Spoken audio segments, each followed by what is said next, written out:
Welcome back to our channel. In today's video, we'll show you how to change your password in Gmail on your PC. Let's get started. Step 1. First, open Gmail on your PC by launching your preferred web browser and typing in gmail.com in the address bar. Step 2. Once you're on the Gmail homepage, locate and click on your profile photo at the top right corner of the screen. This will open your Google account settings. Step 3.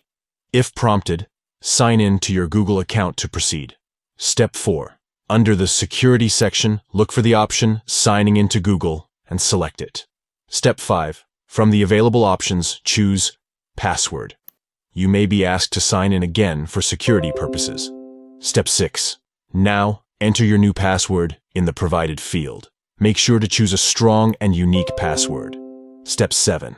Once you've entered your new password, click on Change Password to save the changes. And that's it. You have successfully changed your password in Gmail on your PC. Remember to keep your password secure and update it regularly for enhanced account security. Thank you for watching. If you found this video helpful, don't forget to give it a thumbs up and subscribe to our channel for more useful tutorials. See you in the next video.